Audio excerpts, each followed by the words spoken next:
it's Friday the 15th of March. My name is Shani Ryan and this is the GRM News.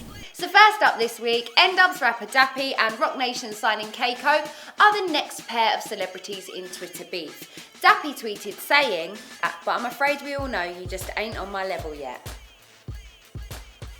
Koke then responded X Factor Ryland style saying, "Drop me out, Daps," and then tweeted his fans saying, "In the ring for Red Nose Day, I'll beat him up with one hand behind my back, I promise." Next up comes possibly the strangest bit of news that I've reported so far on GRM, and it comes in the form of hitmaker Tinie Tempah and Cameron Diaz's unlikely friendship. Now, a source told the Sun newspaper, but Tinie and Cameron have struck up a close friendship. They exchanged numbers after being introduced at a pal's party, and they're already talking about meeting up next time he's in LA or she's in London. Diaz has formerly dated Justin Timberlake and been linked to the likes of John Mayer and P. Diddy. You never know, this could be the next Gwyneth Paltrow and Chris Martin we have on our hands here, and you heard it here first. Another week, another Azealia Banks tweef session. Twitter, beef, tweef. I know you like it. Anyway, moving on. Last week, Azealia was pulling Shiesty's Control It video offline, and this week, the woman in the line of fire is Rita Ora. Azealia actually tweeted saying that Rita was, she's not going to like this, Rihanna's understudy, and that she was acting pretty desperate backstage last week at her show by climbing all over the dancers. Now, it seems like it's becoming a regular occurrence that Azealia Banks is basically being mean to just about everyone, especially the females. Saucer of milk, dear. So we don't normally mention soaps here at GRM News, but this week we had to make an exception, and that is because Phil Mitchell is an absolute game player, sex god, bald-headed G.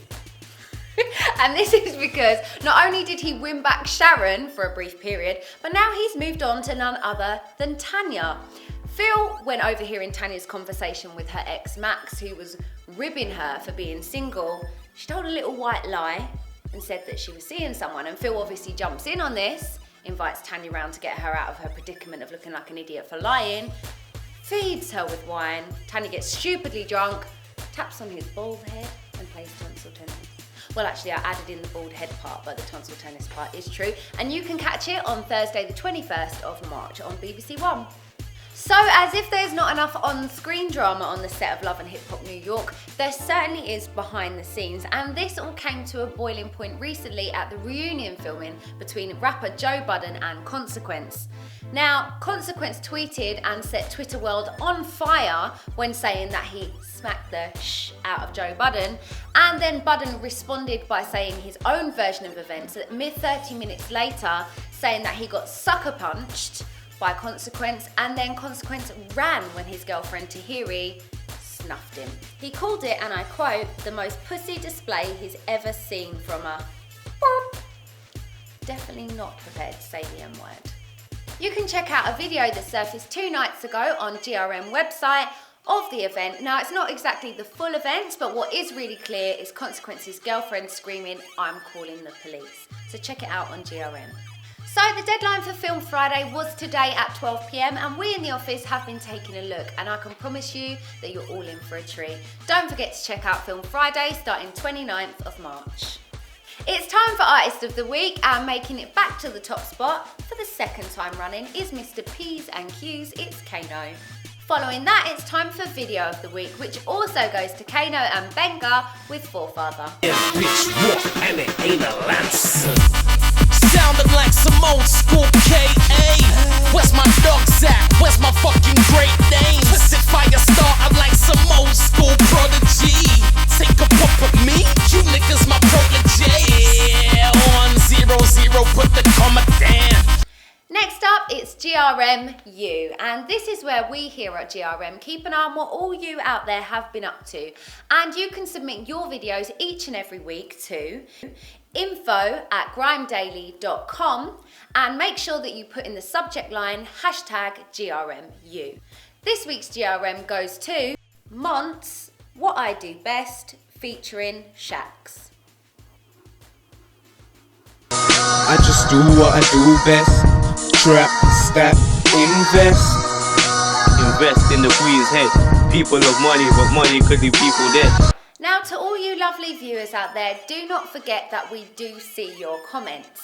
Proof of this is to you at S19J91C, that's a mouthful, who said, the only thing wrong with her is her name, Shani. LOL. Anyone else think that's funny? It's not funny. You upset my mum. Don't make me come for you. And I'm also talking to you, Liam D. Coolan, who said, I know this is petty, but I really don't like the way she says, and I quote, well, Liam, haven't I got a treat in store for you? Jay tweeted, and I quote, Jay tweeted, and I quote, end quote. Liam, I really hope you enjoyed that. So keep the comments coming, people, but do keep them original. The rude ones are getting really boring now. Anyway, moving on, I've been Shani Ryan. This has been the GRM News. We'll see you again next week, and I'm signing out. Good morning, everyone. Burp. I've got itches. I'm itchy. Shh. I've got a spare one. Next up came... No. Negative. Yeah. You spit! No, there was a Don't spit on my set. Girl, I like to sing with my breath. You're like, choose any note. Girl.